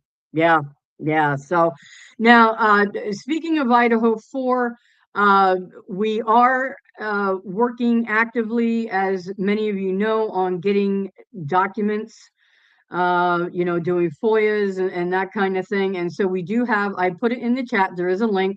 We do have a GoFundMe to help with those costs, because I can't even tell you how many different things Lee put out this week. Yeah. Well, and last week too, to the various, to MPD, Idaho State Police. And so it all costs money. And of course, we don't know the exact amount they're going to request when when this stuff starts coming in. So if you could give a little bit of support, that would be fantastic. We know it's kind of a bad time of year, but we, through some very generous donations, we have about $1,600 in the fund at the moment. As a lot of you know, Jules, where the most recent footage has, she was able to get that footage. It was not cheap. The footage that she got, it cost her over $900. So I know $1,600 is of course a lot of money, but what these places are asking, we don't know, So yeah, so any $2, it doesn't matter. Anything you can give is wonderful. Thank you so much to each and every one of you who have either donated to that, you've sent in a super chat, you like the video. There's free ways that you can help the channel. Like the video, share it, sub to the channel. Those are ways that just help more than I could ever possibly, tell you guys. So, but I hope you guys have I'd like to wonderful night. jump in for a second there too. So just, obviously, we got this stuff going on with the GoFundMe, and Lee is busy as a bee writing letters. Some of us behind the scenes, Robin, myself Yep. included, a bunch of other people as well, trying to, we're interested in different things and whatnot. If there's something that comes across, your table, your lap, and something, something like, just be like, wait a second, this doesn't make sense. You're looking at a document or whatnot, or something just seems like really off, and you Mhm. think that it's something worth writing a letter or getting further info about, then send an email to Right, the devil's, send an email and right. let him And know what you're kind of thinking about. I mean, I just spoke to, I was, off stream talking to Robin and Lee, and we were, I know there's a million things in this case, but you don't know until you try. And we know a lot of this right, stuff. I know some people like, oh, they're gonna shit all over you. They're gonna say no. Well, the point is, we're gonna keep putting on the pressure. So one of the things we were just right, talking about, I'm going, it's from their document. They have a whole, I think it's a page or two, where Tisdale describes his whole kind of, his path that the car took that night on 11/13. mhm, And what I noticed right away, I don't see any unmarked car from 2:30 to 3:30 driving by on 11 on a 1112 camera. And if you're gonna say, oh well, they redacted it, they took it away. Well, if they did that, then they have to let you know that there's something being right, redacted. If they And want that's to why it's hide, if important. they're gonna say, well, we don't want to show you what our unmarked car. Obviously, we don't need. They're not going to show us the plate, but we don't want you to see what the unmarked car is. Well, then there should be a black box. Then it Right. shouldn't be that the car is completely removed. They can't do that. No, That's that's illegal. yeah. That's That's you're now changing the real video. You right. can't do that. And this is not only important for Idaho 4, okay? This is not something that we're thinking about for just this case, folks. So Lee's commitment and our whole team's commitment isn't just, and that's one of the reasons we cover more than just one case. This is to do with systemic corruption and doing things the right way to achieve justice, and we have to hold them accountable because mainstream media, there is no investigative journalism anymore. Guess what, folks? We're it. Okay, we're it. And if we don't do it, no one else is gonna. And people say, well, you're never gonna win. Well, if you don't try, if so that's what this channel is about. That's what this community is about. You guys are absolutely amazing. We could not do this without you. And just again, thank you guys so much for coming out tonight. And tomorrow night we'll be back, same bat time, same bat channel. I don't think I guess Lee and Bertie are working as far as like when they're gonna get together again or whatever. Yeah, So I'm not sure I think when that is. it's a solo show Yeah, tomorrow. yeah. So we're back here in the den tomorrow night, 6 p.m. Pacific Standard Time and 9 p.m. Eastern. So and I'm sure we'll have no shortage of things to discuss regarding all the cases, or at least Oh yeah. 3. Lee normally tries to do at least 3 a night, so we try. So, but again, thank you guys so much for coming out. We can't thank you enough. So, Yeah. Have good a good night, night, guys. guys. Good night.